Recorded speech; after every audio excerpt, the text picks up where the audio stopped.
네, 국민연금 개혁 열차가 멈춰선 지 꽤 오래됐죠.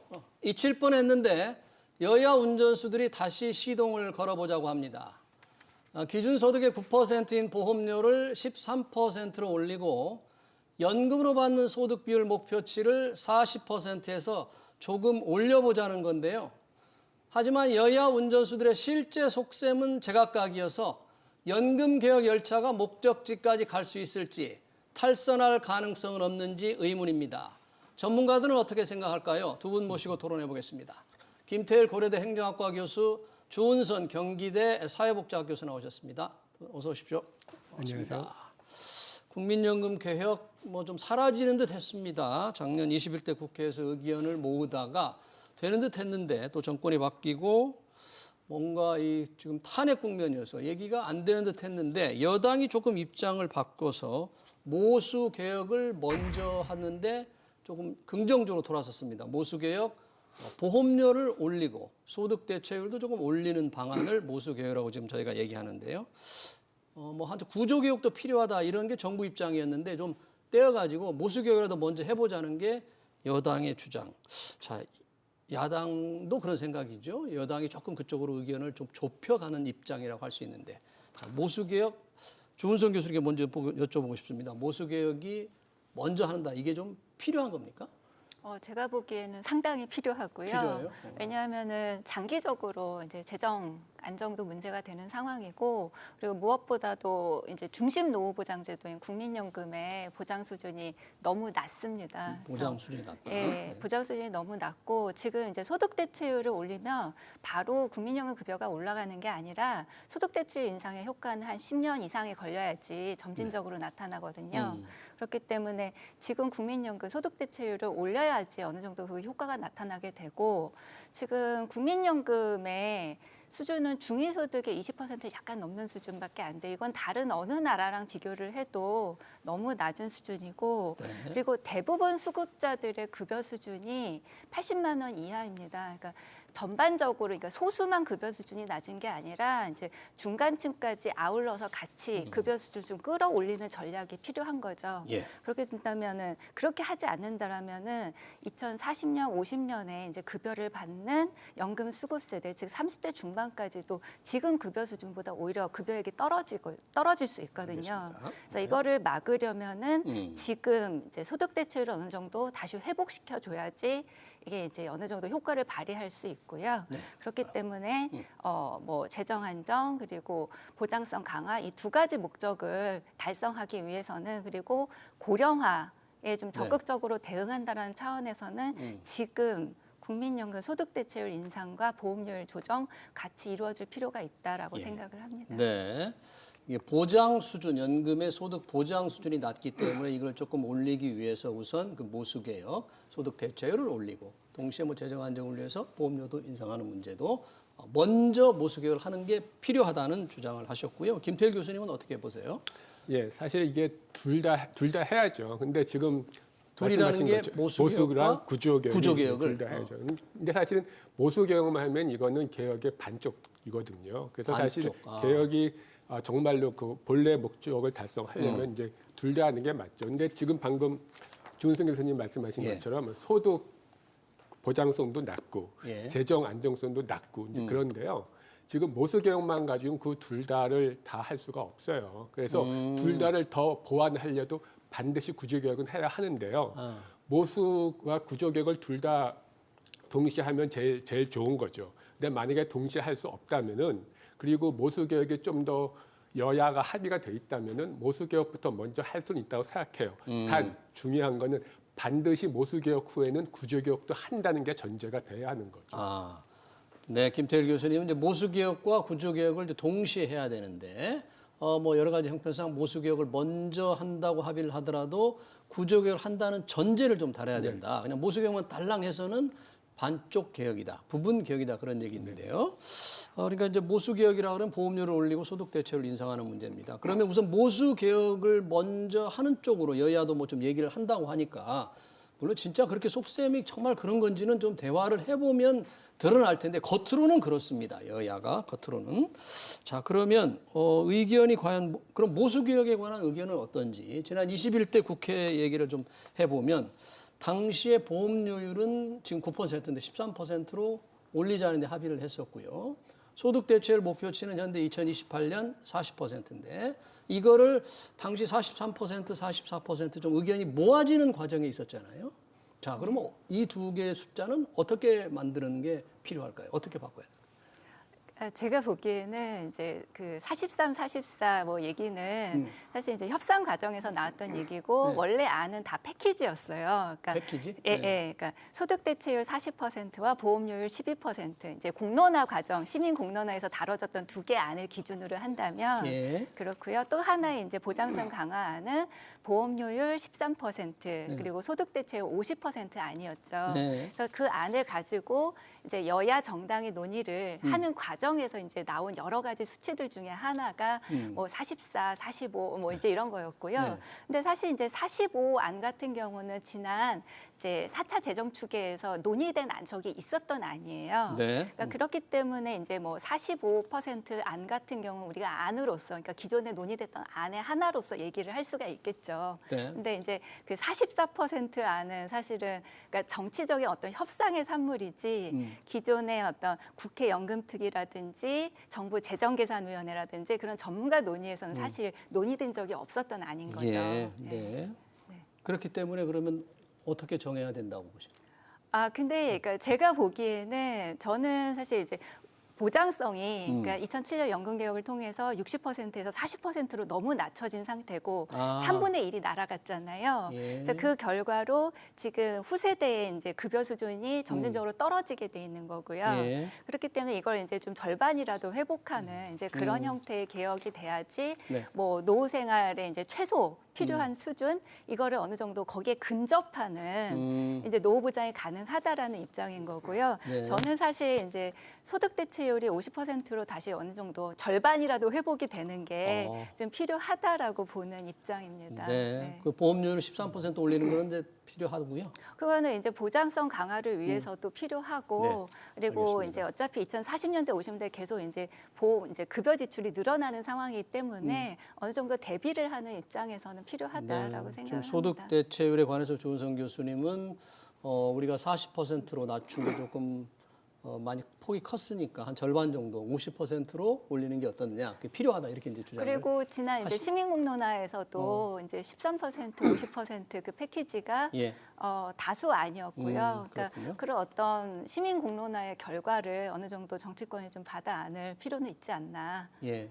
뭐 그런 생각이 네, 듭니다. 시민 공론의 결과를 나온 걸 가지고 당시 여야가 협상을 좀 했거든요. 네. 해서 43, 44로 의견이 좁혀졌는데 그것도 합의는 이루어지지 않았어요. 여튼 13%의 보험료율 인상과 소득 대체율은 한 50%까지 필요하다는 게 주 교수님 주장이시고 우리 김태일 교수님은 지금 모수 개혁만 한다면 뭐 물론 이제 구조 개혁은 또 조금 이따 얘기해 보겠지만 숫자는 어떻게 해야 될까요? 근데 원래 우리가 이 연금 개혁 논의가 시작된 게요. 네. 결국은 우리가 적게 내고, 그러니까 받는 거에 비해서 너무 적게 낸다는 것 때문에 예. 이제 그래서 이제 한 거잖아요. 개혁 그래서 출발점의 네네. 이유가 뭐냐? 예, 네. 그랬잖아요. 그래서 사실은 우리가 너무나 지금 보험료율이 낮은 것, 특히 뭐 다른 나라 비교해도 그렇고 우리가 받는 거에 비해서 굉장히 낮은 건 맞단 말이죠. 예. 그래서 사실은 보험료를 올려야 된다는 건 누구나 다 공감할 거예요. 근데 보험료를 올리는 거. 사실은 우리가 받는 거를 생각하면은 그러니까 40%라고 쳐도 적어도 15% 이상이 돼야지 균형은 맞아요. 그런데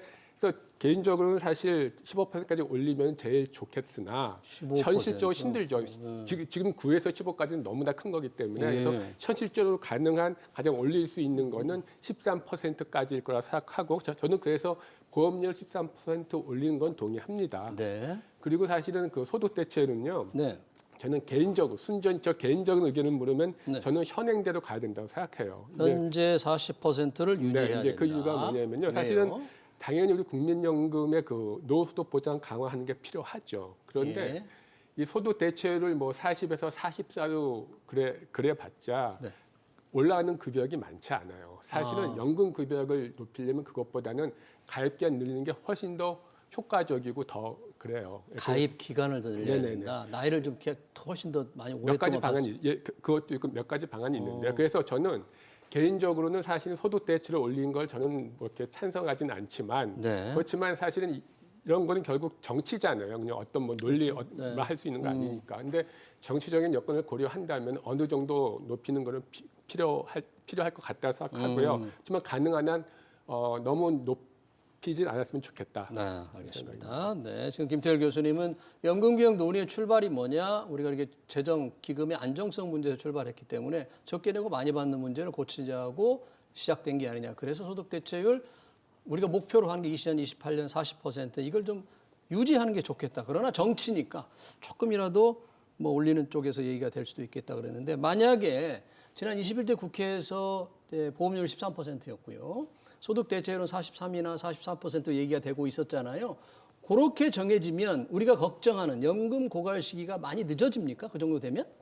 그러니까 연금 고갈 시기는 이게 이제 기금 수익률 가정치에 따라서 좀 달라지기는 하는데요. 예. 대체로 이제 2060년대 이제 중후반이나 2070년대 초 뭐 이쪽으로 이 정도로 이제 늦춰질 걸로 예상이 됩니다. 그러니까 네. 이 44% 가지고 이제 계산한 수치는 아까도 이게 공식적인 안은 아니었기 때문에 예. 저는 본 바가 없고, 그러니까 45%로 했을 때, 45? 예, 네. 예, 45%로 했을 때 몇 년이나 늦춰져요? 그렇게 되면은 이제 2055년에서 2064년으로 이제 늦춰지는 걸로 나오는데요. 9년이네요. 예, 근데 이게 45%일 때이기 때문에 44%가 되면 더 네. 좀 뒤로 가겠죠. 그리고 네. 기금 수익률 5.5% 가정으로 가게 되면 이게 2071년이 되는 거예요. 예, 그렇습니다. 그러네요. 네. 자, 이 정말 9년 또는 7년, 8년, 9년 정도 이 숫자에 따라 조금씩 다르겠지만 9년보다 좀 더 길어지는. 많이 길어지는 거고 우리가 이제 아까 제가 2007년 연금 개혁을 통해서 소득 대체율이 60에서 40으로 3분의 1이 깎였다고 했잖아요. 예. 그랬을 때 연금 이제 기금 소진 기간이 12년 늦춰졌어요. 그렇게 본다면은 이렇게 해서 뭐 9년을 늦춘다 혹은 10년, 11년을 늦춘다라는 게 사실 그 효과가 적은 거라고 볼 수는 없죠. 아, 그 정도만 해도 연금 기금 시기를 늦추는 것도 효과가 어느 정도 있다고 봐야 왜냐하면 된다. 2007년에 그렇게 급격한 소득 대체율 인하를 단행을 했을 때도 겨우 12년을 늦췄는데 예. 이렇게 해서 예를 들면 10년 이상 기금 소진 기간을 늦춘다라면은 이 효과도 무시할 수는 없는 거죠, 사실은. 네. 지금 두 분만 벌써 봐도 이 소득 대체율 보험료를 올리는 부분에 대해서는 서로 간에 조금 의견이 일치가 되는데 소득 대체율 문제에 대해서는 두 분의 의견만 봐도 참 여야가 쉽게 합의하기 어렵겠다 이런 생각이 들어요. 주 교수님은 50%까지 이제 필요하다고 얘기하시고 기왕이면 김태일 교수님께 한 40% 정도면 격차가 워낙 크니까 이게 합의하기가 쉽지 않을 것 같은데 이런 상황에서 사실 여당이 모수개혁부터 조금 하자고는 얘기했지만 여당의 지도부 생각이 다 같으냐 뭐 그런 것 같지는 않더라고요. 비상대책위원장 또는 원내대표 생각이 조금 다른 것 같은데 아직 둘 다 모든 생각을 다 얘기하지 않았습니다만 윤석열 정부에서는 이제 모수개혁과 구조개혁을 함께 하는 게 필요하다 이런 이제 주장을 했습니다. 여기서 우리가 당시 정부가 생각했던 윤석열 정부가 생각했던 구조개혁은 뭐였는지도 조금 시청자들에게 조금 궁금할 텐데 그 당시에는 뭐 자동 안정화 장치 또는 세대별 보험료 차등 인상 정도로 받아들였는데 그게 정말 구조개혁입니까? 생각하는? 이게 참 원래 뭐 세대별 보험료 차등은 뭐 그건 구조개혁이라 보기는 좀 어렵고요. 단지 그거는 이제 너무 젊은 층이 좀 이제 좀 그 부담이 크니까 조금 젊은 층을 약간 위안해주기 위한 것 같고요.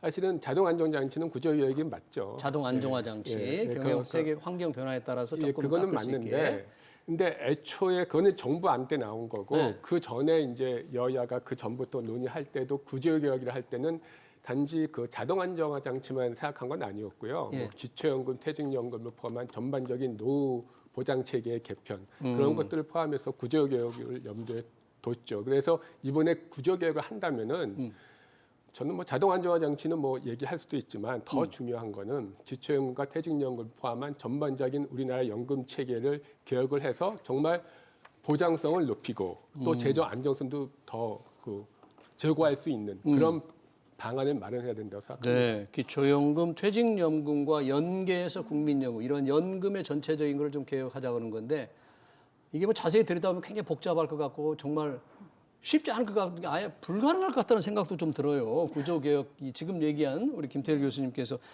반드시 필요하다고 하지만 기초연금, 퇴직연금 이게 가능할까요? 이게 구조개혁 이런 걸. 뭐 구조개혁이 글쎄요, 가능할지 불가능할지는 제가 뭐 감히 말씀드릴 수는 네. 없고, 다만 이제 제가 말씀드리고 싶은 거는 네. 우리가 구조개혁이라고 했을 때 사실 그죠. 뭘 지칭하는지도 굉장히 불명확하고 구조개혁. 아마 예. 뭐 그러니까 정부 이 여당에서 정치인들은 뭐 알고나 하는 얘기인지 모르겠어요. 권성동 의원 저는 모를 구조개혁. 거라고 생각합니다. 근데 지금 근데 이제 김태희 교수님께서 말씀하신 대로 이제 뭐 퇴직연금 제도나 기초연금 제도를 아울러서 우리가 같이 조망하는 것도 필요하고, 그러니까 더욱 중요한 거는 사실 이제 더 오래 일할 수 있는 환경을 만드는 거잖아요. 연금 수급 연령도 계속 늦춰지고 있는 오래 일할 수 상황인 있는, 거고. 예. 이제 그렇게 된다면 이제 정년 연장이라든지 이제 어떤 노예 어떤 일자리라는 노인 일자리 뭐 이런 것들에 대해서도 사실 더 열어놓고 우리가 노동 시장에 관해서도 같이 얘기를 해야 되는 거거든요. 네. 그리고 구조 개혁에 대해서 저는 환상을 가질 필요는 없다고 생각을 해요. 왜냐하면은 그러니까 인풋, 그러니까 돈을 더 집어넣지는 않고 구조만 바꿔서 문제가 해결될 수 있는 건 아무것도 없거든요. 그러니까 재정 문제를 해결을 하려면은 어떤 식으로든 이제 뭐 정부 일반 재정이 됐든 보험료가 됐든 아니면 다른 형태의 어떤 재원이 됐든 간에 그러니까 인풋을 더 늘리는 이제 그런 고민이 필요하다라는 거죠. 네. 그래서 뭐 낸 만큼 받는다라든지 뭐 어떻게 한다라든지 그것만 가지고 재정 문제가 해결될 거다.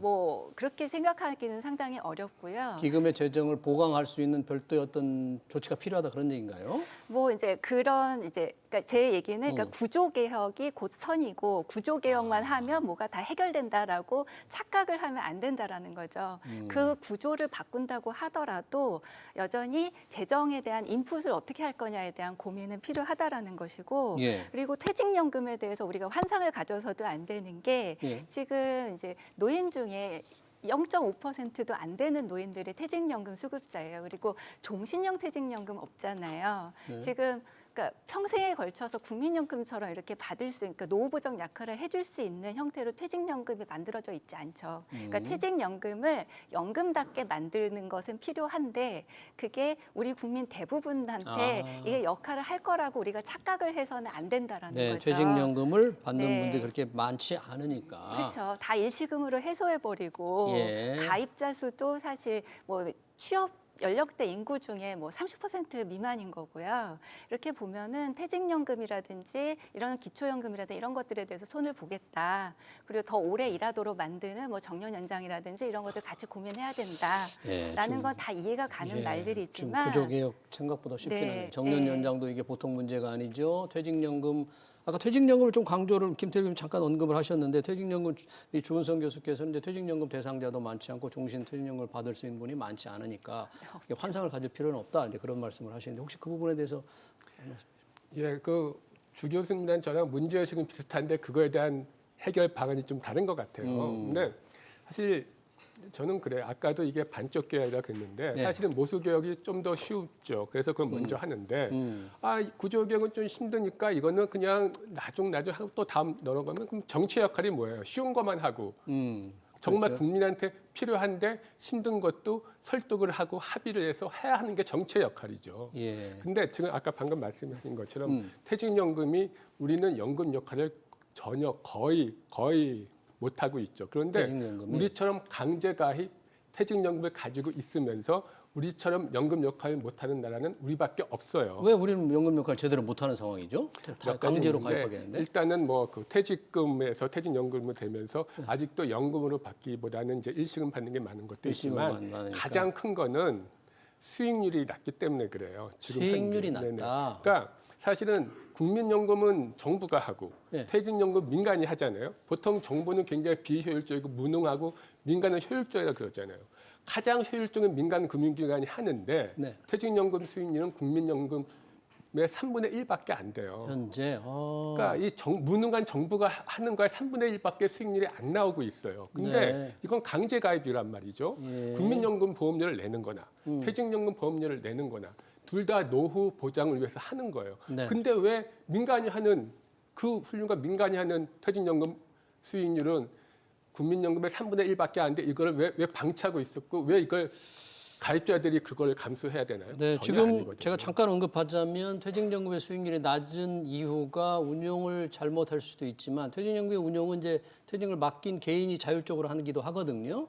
근데 원리금 보장 상품에 많이 가입해 있기 때문에 국민연금에도 수익률이 낮은 이유도 있지 않을까 이런 생각도 드는데. 이런 거죠. 퇴직연금 우리만 있는 게 아니고 예. 원래 다른 나라에서 하는 걸 보고 우리도 필요하겠다 해서 도입한 거거든요. 예.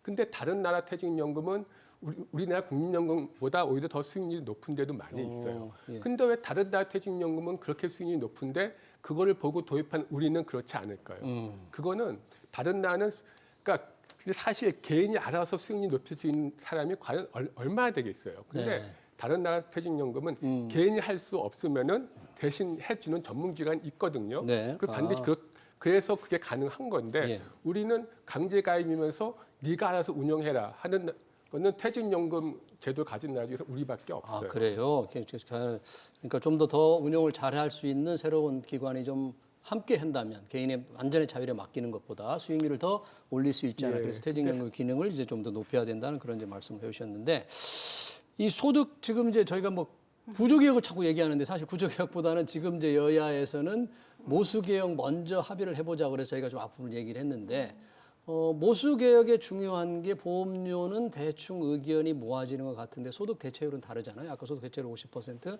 우리 김태일 교수님 40%인데 그 부분에 대해서는 이런 시각이 좀 어떻게 보시는지 궁금한 것 같아요. 이 국민연금으로 노후보장을 국민연금이 다 떠내야 되느냐 하는 문제는 어떻게 보십니까? 소득 대체율을 계속 올려야 된다는 주장은 그런 것 같은데. 소득 대체율을 50%로 한다고 해서 모두가 다 50%를 받는 게 아니라 40년을 꼽아 보험료를 내야지 평균 소득자가 50%를 보장받는다라는 뜻이에요. 그렇죠. 그러니까 그 얘기인즉슨 50%로 해도 대부분의 사람들이 그러니까 대체로 실질적으로 받는 소득 대체율은 30%대가 될 거라는 뜻이에요. 네. 그러니까 그거는 이제 필요한 노후 생활비를 국민연금 소득 대체율을 올려도 다 그걸로 충당하게 되지는 않는다라는 걸 의미를 하는 거죠. 그러니까 50%로 올리자라는 거는 그러니까 필요한 노후 생활비의 최저 수준을 그래도 감당할 수 있게 만들어주자. 중심 노후소득 보장 제도니까 대부분의 사람들에게 이제 그 정도의 역할을 기대를 하는 거고요. 네. 사실 그러니까 이걸로 충분하다라고 말씀드릴 수는 없어요. 하지만 네, 그렇죠. 네. 네, 이제 충분하진 않지만 여튼 국민연금으로 노후 이 빈곤을 조금 해결하는데 국민연금이 큰 기여를 할 수 있도록 해보자는 차원에서 이제 소득 대체를 조금 그렇죠. 올리자는 노후빈곤 건데 예방을 해야 되는 거니까. 국민연금이 그런 역할까지 좀 더 많이 그 부담을 주는 게 합리적이냐 뭐 그런 질문을 제가 던지는 겁니다. 예, 근데 제가 한 가지 자꾸 사뒤에 저는 굉장히 소위 뭐 재정 안정파 그래서 뭐 소득 보장을 반대하는 것이 근데 저는 누구보다도 노후 소득 보장 강화를 주장하는 사람이에요. 예. 그리고 당연히 국민연금이 중추가 되는 건 맞아요. 네. 단 보험료율은 적게 내면서 소득 대체율만 높이면은 결국 그 부담은 미래 세대가 떠안게 미래 되는 세대가 거거든요. 떠안게 된다. 저는 그거는 아니다. 미래 세대한테 넘기지 말. 전 그래서 보험료율과 급여율 균형만 맞춘다면 저는 대체율 50, 60, 70 좋아요. 보험료를 똑같이만 올려서 미래 세대 부담을 주지 않는다면 보험료를 더 올릴 수 있다면 그러니까 미래 세대한테 부담을 또 넘기지만 않는다면 근데 지금은 보험료 적게 내고 소 대체율을 높인다는 건 미래 세대에 부담을 준다는 거죠. 저는 예. 그래서 반대하는 건데 예. 그럼에도 불구하고 저는 어쨌든 국민연금이 중추화되는 건 맞는데 틀림없이 우리의 재정 여건상 소득 대체율을 마구 높일 수는 없어요. 네. 한계는 있어요. 하지만 국민연금이 중추가 되고 그래서 가입 기간도 늘리고 사각지대 없애야 되는 거 맞고요. 그렇지만 그것만으로는 부족하니까 중산층 이상에서는 퇴직연금이 그거를 같이 역할을 하고 또 좀 저소득층에서는 기초연금이 또 그걸 보완하고 그렇게 가야 하는 거죠. 네.